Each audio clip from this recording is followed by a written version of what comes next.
Shalom, Yasharallah. This your brother Dawada, coming back at you with this here truth again. First and foremost, I want to give all praise unto Yahweh, Bahashim, Yahweh Shai, Bahashim, Rakak Wadash. Double honors to the apostles and elders of Great Millstone that taught us this truth and that rule well. And salutation and much love for you, I can push in this truth and sincerity in the four corners of the earth and enduring afflictions to feed and edify the elect. So I want to jump into this here, this quick little story. But it's not really a little story, all right? You have to kind of understand the insides and outsides of kind of how this financial system works, all right? Just on a short end, let me see if I can make this bigger. On a short end, you have these, you have different types of banks, all right? Like you have like let's say for here in America, right? You have your SunTrust Bank, your Wells Fargo Bank, your Bank of America, and your regular banks that me, you, him, and her, we go to, right? But nevertheless, when those banks also go to other banks to get loans, all right? So nevertheless, how do I put it? They go to like the Federal Reserve. So like if you ever notice, you pull out any pretty much like any dollar bill. I know it's still on the $1 bills, but for the most part, you can pull out a $1 bill and let me see if I can find one right here. On the $1 bill, if you look on the front side, there is a seal on the left-hand side of it, all right? It's like a black seal. Like the one I'm looking at now has the letter F in the middle. But if you look at the words around it, it says Federal Reserve Bank of, this one here with the letter F says Federal Reserve Bank of Atlanta, Georgia. All right. So this particular dollar bill that I have in my hand, all right, was printed in the Federal Reserve Bank in Atlanta, Georgia. All right. So again, so when those banks need loans, all right, they go to the Federal Reserve to get these loans. All right. But nevertheless, and this is for like and then you have other banks like Lehman Brothers and things like that. Now, put it in perspective about these types of loans, like you might go to the bank to go get a personal loan, $5,000, $15,000, $50,000, $100,000, all right? But nevertheless, when you have bigger companies and things like that that need loans, you know what I'm saying, in hundreds of millions or millions of dollars or hundreds of millions of dollars and things like that, they go to even bigger banks, all right? So, for instance, like there was a video that came out yesterday on this Lehman Brothers, let me see. See, it's all over the news now, but nevertheless, there was this started popping out, I believe, yesterday. But nevertheless, there's a different video that was telling you about the different places that bank with Deutsche Bank, which, like I'm saying, is big companies. It's not necessarily like me, you, him, and her. Like Aston Martin, right? Aston Martin, I believe, is one of the companies that bank with Deutsche, or not to say bank with Deutsche Bank, but when they need loans, all right, to continue their business, all right, they may need like, all right, we need $50 million or whatever, whatnot, you know, and then we'll wind up giving you the money back, whatever, whatnot. They go to these types of companies, all right? So the importance of that I'm telling you about all of this for is when you see things like Deutsche Bank, all right, start going under, it's not just that one bank is going under. It's not like here in America, well, they still have it here in America, but it's not like, you know, back in the days you had, what was that shit called? Wachovia, right? The bank Wachovia wound up being bought out by Wells Fargo. All right, it's not like that when one bank goes under, you know, another bank comes up. You know, it's the people who was banking there, they're the ones that lost out. No, when like places like Deutsche Bank or Lehman Brothers, that's another one. All right, so you remember in 2008 when this financial collapse happened. All right, this is why all these companies, where they were saying they were too big to fail, Lehman Brothers was too big to fail, because see, Lehman Brothers, they're wound up financing these other companies like Publix grocery store, all these different businesses that you go to. All right, now these businesses need these loans to ensure that they get their product to come in and out. All right. So you have in business, you have certain terms like a net 30, net 60. You know what I'm saying? And what that means is you may go out and do services or whatever, whatnot, but you may not get paid for, like, let's say a net 30 days after. All right. Or 60 days after. All right. So let's just say, for instance, you're doing a service, making pizzas, whatever. Right. Maybe not making pizzas. You going out to somebody's house to service their house, cutting grass, right? But you're not going to get paid for 60 days after you go and do the service. So now, let's just say you go to their house once a week. So you went to their house 4 times in a month, 8 times in 2 months, right? For 60 days. So you went to their house 8 times, not just them, but all these other people's houses. Now you're using up resources like fuel, not only for your lawnmowers, but also for your own truck. You also have to pay payroll to your employees and things like that, all right? You are generating the money to be able to pay for all these things, but guess what? You like net 60, so it'll be 2 months before you see the paycheck or your income come in for these things. So what? You wind up getting these loans, all right, to keep you afloat while you you slowly making money, all right? But again, when you have situations like let's say Aston Martin, right, or the lawn service, if I can't pay my employees off because I don't get paid for 2 months, 2 months down the line. All right, what do you think they're gonna wind up doing? They're gonna be like, yo, we gotta quit. We gotta go find another job in order to in order to pay our own bills, all right? So this is, how do I say, the importance of these huge banks like this failing, all right? Now, Deutsche Bank, I believe, there was some talks back a little bit after the 2008 situation, all right, where they was talking about there was a prospect of Deutsche Bank failing, and if this bank fails, it's like the largest bank in the world, all right, because it pretty much finances a lot of these other companies, all right? So if they was to go out of business, all these other companies that you might think is doing good or whatever, whatnot, they'll be soon after to go under, because of why? They have these loans out, all right? And now Deutsche Bank is going to raise the interest to be able to pay off their bills or whatever, whatnot, all right? And which they're going to go into how they move around this here money. But nevertheless, you might start seeing a lot of businesses close down because of the fact of what? Their investor can no longer invest in them, all right? So I'm going to play this here video real quick, and we're going to grab a couple scriptures. Hey, right? Deutsche Bank has been in the news because of it. But we're going to begin tonight with a bank that doesn't seem to be able to get out of its own way, right? Deutsche Bank has been in the news because of its ties to the Trump family business, where it lost billions of dollars on bad loans that it just kept handing out to Mr. Trump. And now, they're never going to be able to collect that money. It's gone.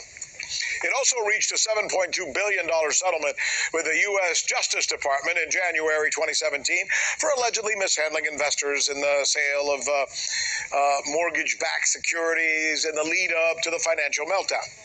These headlines and others in the last several years, they remain a public embarrassment. But now, Deutsche Bank is in the news again with even more serious financial troubles.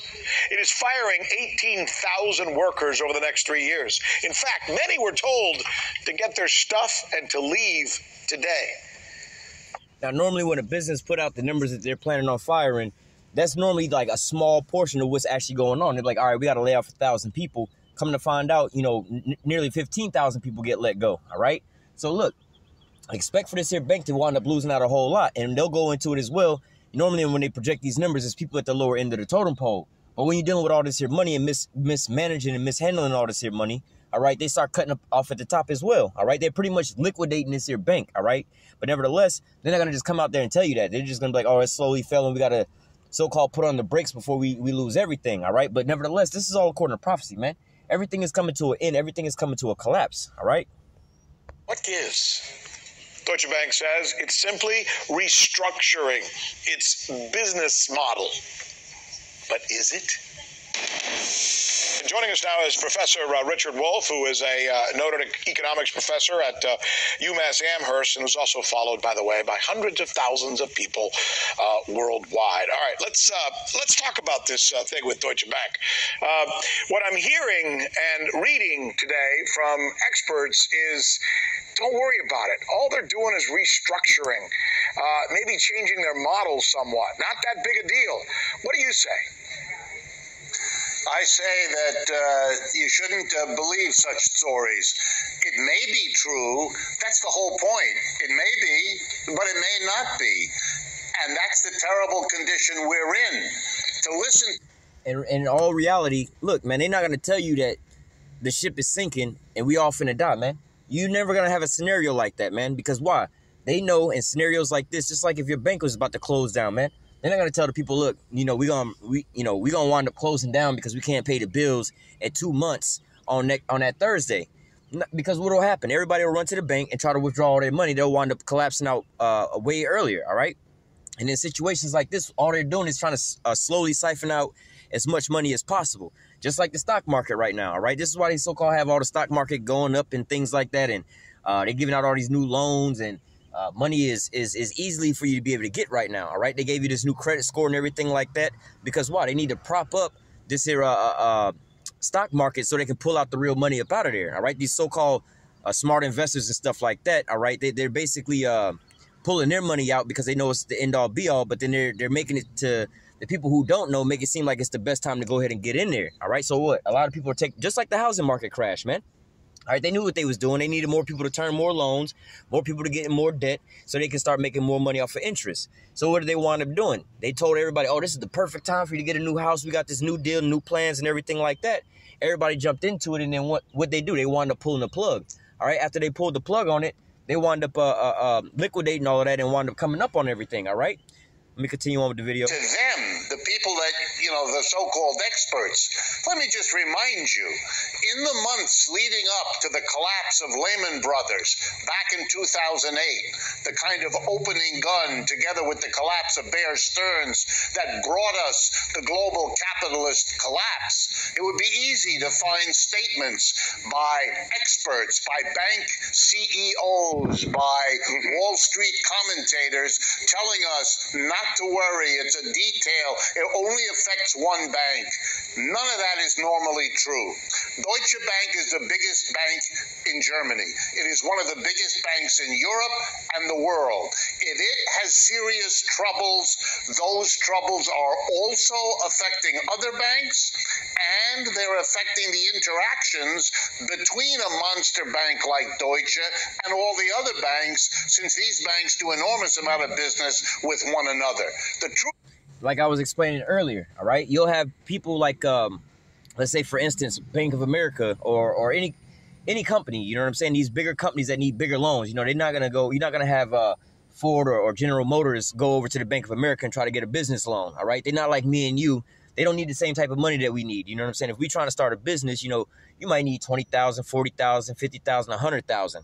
But if you General Motors and you need a loan or whatever, whatnot, man, you're taking out maybe $1 billion or something like that, because you're going to wind up making it back anyway. But it's the cost of doing business. So what? You go to a bigger bank, all right? truth of it is, the people who run these banks hide their Salakia, it's just like when me and you need gas in our car, we go to the local gas station, whether it be Shell, BP. If BP's even, I don't know if they're still around, but you get what I'm saying. You go to like Shell, 7-Eleven, or whatever, whatnot. All right, for us to get gas. All right, but when 7-Eleven goes out of gas, what do they have to do? They have to go to the bigger companies that me and you can't go to, and they'll send a gas truck out there and it'll fill up the gas pumps. All right, but what, you can't go to where those gas trucks are coming from and pull your car up and be like, yeah, let me get some gas. That's not the gas station for you. So even the gas station like 7-Eleven that you go to, they have a gas station that sends gas out to them to fill them up. All right, same way with these banks.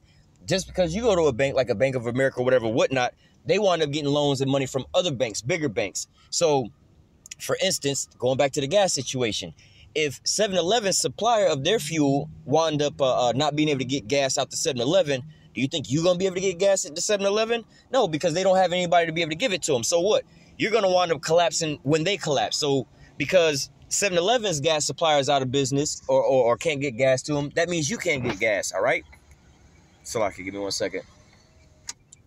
difficulties from the shareholders because they want to keep their jobs, from the truth of it is, the people who run these banks hide their difficulties from the shareholders because they want to keep their jobs, from the political authorities because they want to keep the people from looking too closely, their workers because they don't want to freak people out that their jobs might be in danger.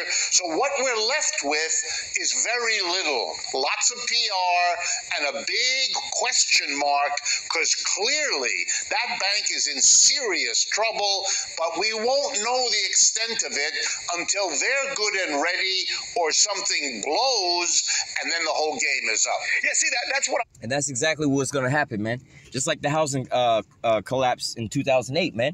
All right, they didn't tell you that shit was going to happen. They knew exactly what was going on. They got charts and all these different things, and that's how Esau wrote. They'd be looking at all the graphs and everything. Like, they knew it. They planned for that.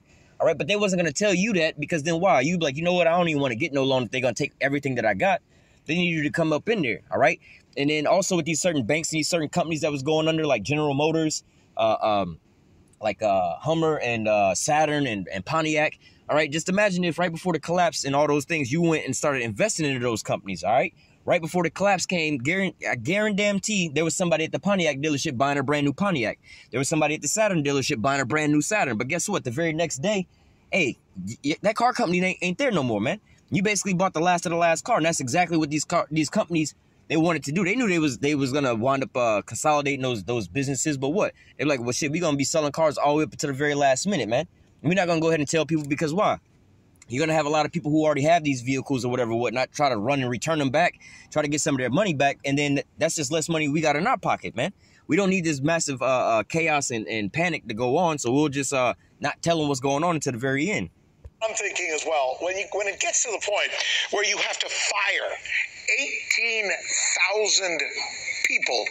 How can you not be having some kind of difficulty, right? Especially when, let me add this caveat, by the way. As far as I know, and I'm not an expert like you are, but as far as I can tell, of all the industries in the world today, the one that gets the most favorable deals seem to me to be the banks. So they get the most favorable deals, and they're still firing 18,000 people. Explain that. Well, here's two things. One, more than in the United States, although we have it here too, Europe has a problem. The mass of people are very angry at banks. They bailed them all out in 2008 and 9. It is politically impossible for leaders today to do again for those kinds of banks what was done before. It is politically suicidal for political leaders to risk doing that. So they can't give away the whole farm to help these banks this time the way they could, because it's too recently in the past. So I think that's why Deutsche, which no doubt tried to get another bailout, was told, well, either we're not going to give it to you, or you have to do some very big steps to make it look like we ought to do it again. Firing 18,000 people is that kind of act. But you're right, Rick. It's very dangerous. Here's how people have to understand it. This is going to be done, they say, over a period of time. 3 years, yeah. Yeah. Now imagine you're a mid-level executive in a Deutsche Bank, say on Wall Street. You're wondering to yourself, am I on the list? Am I going to get it? And guess what? Those people are starting to look for another job last night. And they're not going to stay. They're not going to risk this unknown slaughter of their... So the bank knows that. They all know that. They have literally told their people, we're in such difficulty that you better look out for yourself, because we don't know where this is going to end, and we don't know where you fit. And even if we do know, we're not going to tell you. Richard Wolff, as usual. Thank you. Hey, and just like they were speaking about in the 2008 situation, but they can't do it quite like they did it back then because it's kind of too soon. Hey, but in that scenario, what happened? They wound up cutting out the middle class, man. Everybody who was slowly building up and having something, they wound up taking everything from them. So you have what? The upper class, like the high class, and the low class, the poor, the rich and the poor, all right? Now, in this scenario, the poor don't really got nothing left. They already living paycheck to paycheck, if even that, or if they got jobs. All right, or they living off of Uber and shit like that, living in their cars. All right, they don't really have much to lose. It's now these corporations and the higher up elites, man. All right, they're getting to the point where they're shutting down this here system, man. They're about to start liquidating everything. All right, which is going to bring us into what? The market of beasts, man. All right, ultimately with a economic collapse. All right. So let me go from there to some scriptures real fast. I'm going to read Ecclesiastes chapter 12, verse 1 through 6. All right. It says, remember now thy creator in the days of thy youth, while the evil days come not, nor the years draw nigh, when thou shalt say, I have no pleasure in them. All right. So look, right now you got all these people living it up. Everything is all good to them. They can go buy, sell, and spend and go on vacation and go shopping and all these different things or whatever, whatnot. They're not worried about the Most High, man. There ain't no calamities or anything like that going on to them in their life. They don't see these things going on, man. So what the scripture is saying, look, remember thy creator in thy youth, or pretty much is don't wait. You know what I'm saying? Don't keep putting it off to when things get bad and get rough, man. Or put it to you in the same example, man. Remember thy creator in thy youth, man. When you all young and healthy and stuff like that, don't wait till you get all extra old and you all crippled and defiled at that point in time to start seeking the Lord. Oh, Lord, where you at? Blah, blah, blah, blah. Hey, man, if you get that relationship real early, man, all right, as soon as possible. Because why? You don't want to, in the middle of these calamities, be searching for the Most High, all right? It says, Ecclesiastes 12:1, remember now thy creator in the days of thy youth, while the days come not, nor the years draw nigh, when thou shalt say, I have no pleasure in them. All right, just like I was saying, everything is all fine and dandy now. Don't wait until this economic collapse happen and you over there digging out of dumpsters and shit like that, trying to eat, and then also trying to seek the Lord at that point in time, man. All right. Verse 2, while the sun or the light, or the moon, or the stars be not darkened, or the clouds return after the rain. And the days when the keepers of the house shall tremble. All right, and who's the keepers of the house? The elites, the people who, it's like the head of the household, man. And who's the head of the household, especially economically, man? These Edomites, first and foremost, but these elites and these bankers and everything like that, man. But what? Now you're starting to see their collapse and their downfall, man. All right, it says, in the days when the keepers of the house shall tremble, and the strong men shall bow themselves, and the grinders cease because they are few, and they that look out of the windows be darkened, and the door shall be shut in the streets when the sound of grinding is low. He shall rise up at the voice of the bird, and all the daughters of music shall be brought low. So what?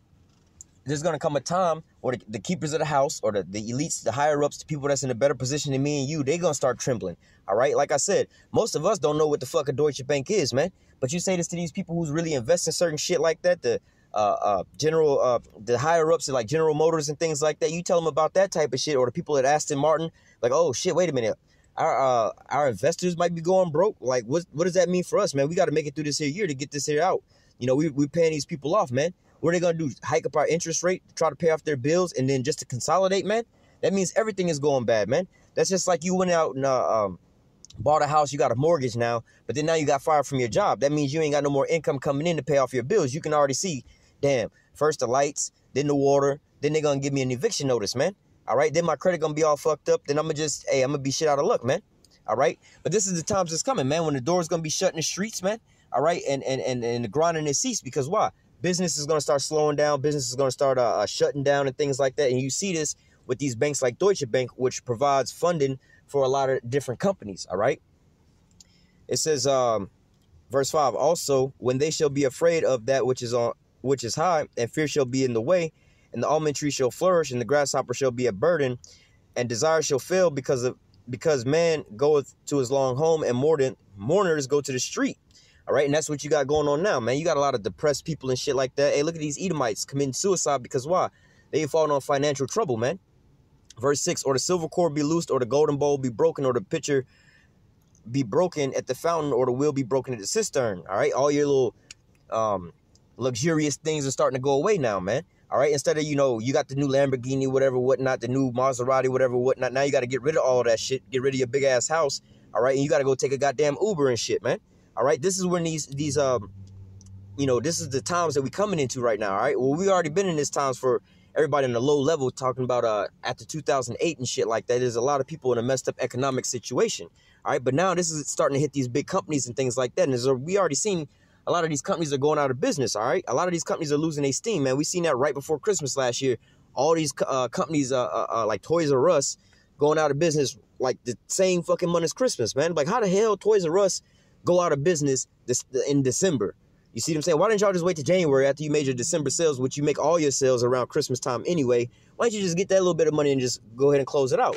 But nevertheless, hey, this is all according to prophecy, man. This is all, how do I say, the Most High's plan and his will, man. He's bringing these Edomites down low, man. All right, slowly but surely. He's hitting them on every side, man. He's not just giving them a head blow and knocking them out that way. Nah. First of all, he going to cripple your toes, man, so you can't keep your balance. He going to break your ankles, man. Fuck up your knees, fuck up your wrists, your fingers, your hands, you know what I'm saying, your back, then your neck, then your eyes. You see what I'm saying? You hurting all over the place, you know what I'm saying? It's like, yo, it's like somebody stubbed your toe, and you want to lift it up and hop around on it like, oh, that shit hurt, but then your other foot's fucked up. So it's like, you know what I mean? You can't do nothing because you're getting hit from all different sides, man. And that's what's going on over here in Babylon, and that also goes into all these deaths of despairs, man. This is what these Edomites are losing their mind over, man.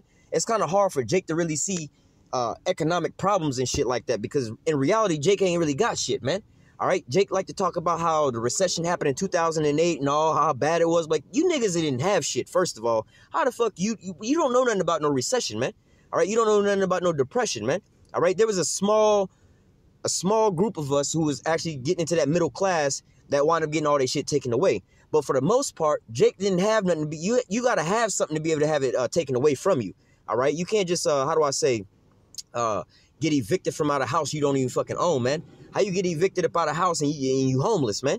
You see what I'm saying? How you get your car repossessed and you riding a bike? You see what I'm saying? You got to have something for them to be able to take it away. So what? In reality, Jake didn't lose too much in that. But guess what? This is the point in time where really, like I said, the higher ups are going to start losing things, or these companies and things like that. They're going to start consolidating, which is going to be a trickle down effect, man. A lot of jobs are going to wind up shutting down and stuff like that. Imagine, like I said, with the Aston Martin or let's say you're getting your finance from a lawn business, and again, you net 60. You don't get your return for 2 months, so you can't really pay your employees at the end of the week like you need to, because the customers' checks aren't going to go through for and be processed for 2 months. All right, so what? You need these loans, all right, to make sure you can be able to pay your payroll and your overhead or whatever, whatnot.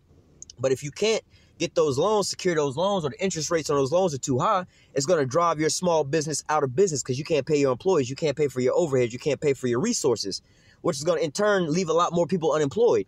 All right, which in turn is going to leave a lot more people losing their houses, mortgages, and all these other things, which is going to default on a lot more loans, which is going to cause more stress on these banks. You see what I'm saying? So it's a never-ending, cascading effect, basically. You know what I'm saying? It's like the domino effect, man. All right, the foundation is cracking and the whole house is about to start tumbling down. All right, but Lord willing, this here lesson was edifying unto the elect. I didn't want to go too long on it, so I just wanted to bring out this quick scripture and show that little video. But nevertheless, Deutsche Bank is all over the news today, man. All right, they over here talking about just like when Lehman Brothers was going down, but really Deutsche Bank was a way bigger bank than Lehman Brothers, in an overall spectrum. You see what I'm saying? But you can see the effects of what Lehman Brothers happened, man. General Motors had to shut down a lot of their car companies and so on and so forth. A lot of companies did, all right? But nevertheless, and the housing mortgage, Fannie Mae and Freddie Mac or whatever, all these people wound up having to consolidate because there was no more funding. They all had to default on their loans, all right? But nevertheless, like I said, Lord, this was edifying unto the elect. Until next time, I say, call halal Yahweh, Bahashim, Yahweh Shah, Bahashim, Rakha Kodash. Double honors to the apostles and elders of great millstone and taught us his truth and that rule well. And citation and much love for you. I can push his truth and sincerity in the four corners of the earth and enduring afflictions to feed and edify the elect. Until next time, I say, stay strong and shalom.